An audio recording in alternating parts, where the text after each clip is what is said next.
రూపాయలు ఇన్వెస్ట్ చేస్తే చాలు నిమిషాల్లోనే వేల రూపాయలు అకౌంట్లో పడతాయంటారు. కూర్చొని గంటల్లోనే లక్షాధికారి కావచ్చని, కోటీశ్వరులైపోవచ్చని ఎక్కడా లేని ఆశలు చూపెట్టి బుచ్చులోకి దింపుతారు. బానిసలుగా మార్చేసుకుంటారు.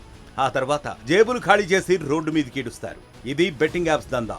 ఇప్పుడు ఏ గల్లీలో చూసినా, ఏ అడ్డాలో చూసినా ఇదే కనిపిస్తోంది. చిన్న పెద్ద అనే తేడా లేకుండా యువత అంతా బెట్టింగ్కు అలవాటు పడిపోయారు. సెల్ ఫోన్స్ లో యాప్స్ డౌన్లోడ్ చేసుకుని బెట్టింగ్ కాయడం, గేమ్స్ ఆడటాన్నే పనిగా పెట్టుకుంటున్నారు. లక్షల్లో డబ్బులు పెడుతున్నారు. చివరికి నిండా మునిగి ప్రాణాలు పోగొట్టుకుంటున్నారు. బెట్టింగ్ యాప్స్ వల్ల అప్పుల పాలై రాష్ట్రంలో ఇప్పటి వరకు 1000 మంది చనిపోయారు. ఇందులో యువతతో పాటు చిరు వ్యాపారులు, ఉద్యోగులు కూడా ఉన్నారు. చాలా మంది బెట్టింగ్ యాప్స్ కు అడిక్ట్ అయిపోయి పెట్టిన సొమ్ముకు రెట్టింపు వస్తుందనే ఆశతో బలైపోతున్నారు. ప్రముఖ యూట్యూబర్స్, సోషల్ మీడియా ఇన్ఫ్లుయెన్సర్స్ తో యాప్స్ ను ప్రమోట్ చేయించుకుంటూ సామాన్యుల ప్రాణాలు తీస్తున్నారు నిర్వాహకులు. అయితే ఇప్పుడు ఈ దందాకు వ్యతిరేకంగా సోషల్ మీడియాలో వార్ మొదలైంది. బెట్టింగ్ యాప్స్ కు వ్యతిరేకంగా చాలా మంది పోరాటం మొదలుపెట్టారు.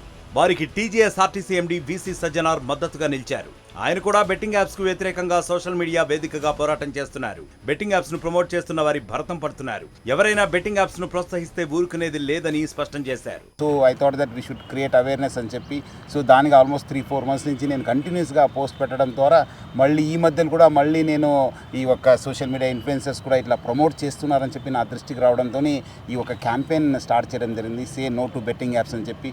సో ఇప్పుడు అందరు ప్రజలు కూడా ఒక అవేర్నెస్ రావడం జరిగింది. ఐ థింక్ ఎవరు కూడా ఈ ఒక బెట్టింగ్ యాప్స్ జోలికి పోద్దని చెప్పి నేను మరీ కోరుతున్నాను. మీరందరూ కూడా say no to betting apps. Social media influencers కూడా వాళ్ళు ఆలోచించుకోవాలి. వాళ్ళు కూడా సోషల్ రెస్పాన్సిబిలిటీ ఉంది. వాళ్ళ కోసము 1000 మంది ప్రాణాలని ఇవ్వడము మంచిది కాదు. మరోవైపు బెట్టింగ్ యాప్స్ వ్యవహారాన్ని ప్రభుత్వం కూడా సీరియస్ గా తీసుకుంది. బెట్టింగ్, గేమింగ్ యాప్స్ పేరిట ప్రజల జీవితాలను అతలాకుతలం చేస్తున్న వారికి అడ్డుకట్ట వేయాలని పోలీసులకు స్పష్టమైన ఆదేశాలు ఇచ్చింది ప్రభుత్వం.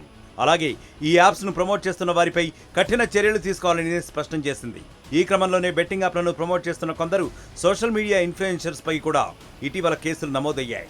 Local boy Nani, Bhayya Sunny Yadav, YouTuber Harsha సాయిపై కేసు ఫైల్ అయింది. బెట్టింగ్ యాప్స్ అరికట్టేందుకు ప్రత్యేక విభాగాన్ని ఏర్పాటు చేసేందుకు ప్రభుత్వం సన్నాహాలు చేస్తోంది.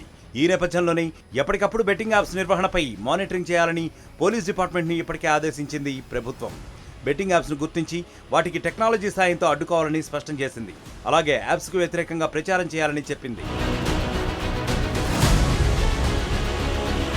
ఇక ప్రభుత్వ యాక్షన్ షురూ చేయడంతో కొంతమంది సోషల్ మీడియా ఇన్ఫ్లుయెన్సర్స్ క్షమాపణలు చెబుతున్నారు. మరికొందరు వారు గతంలో ప్రమోట్ చేసిన బెట్టింగ్ యాప్స్ వీడియోలను, అకౌంట్లను తొలగిస్తున్నారు. ప్రపంచంలో ఏ మూల ఏ క్షణం ఏం జరుగుతుందో వేగంగా తెలుసుకోవడానికి తొలి వెలుగు వాట్సాప్ ఛానల్ని ఫాలో చేయండి.